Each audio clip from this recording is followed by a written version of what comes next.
Someone seems to be stuck in their head and maybe too dialed into the past experiences that kind of left them a little bit limited.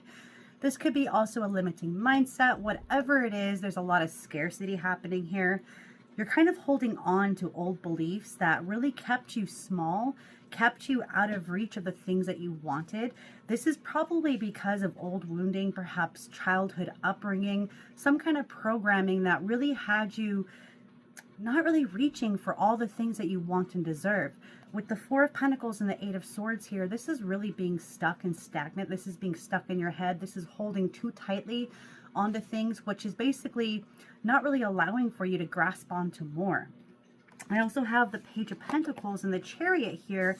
Now, these cards are pretty massive when it basically comes to learning something new, perhaps adopting a new mindset, and as well as moving forward to something even greater. And it's like, you know, that life isn't all rainbows and sunshine. There are some things that you have to deal with that aren't so great, but mind over matter. The Chariot is able to go through anything and come out on the other end the victor, because they adopt that perfect mindset of knowing that, yeah, sometimes things are kind of hard to deal with. Sometimes there are obstacles, but belief basically creates power. Belief creates reality. And so with that belief, they were able to overcome it. And the Page of Pentacles may also be learning something new. And so not just adopting a new mindset, but perhaps learning how to reprogram your mind, learning how to think differently, learning how to react differently. I also have the, let's go ahead and go with the Ace of Cups and the King of Wands here.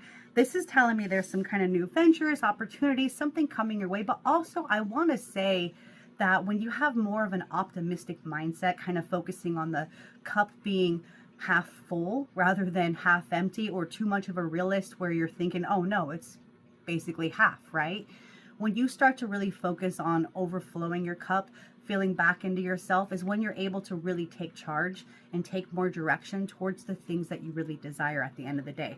I also want to say there's a lot of support here too, but not as like someone holding your hand, perhaps someone really inspiring you to get back onto your feet. With the final set, I have Judgment and the Nine of Cups. This is basically saying there's some kind of manifestation coming through.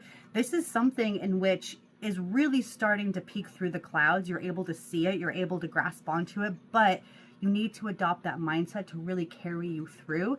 Otherwise, it has no place to land. I hope that helps. You all have a beautiful day.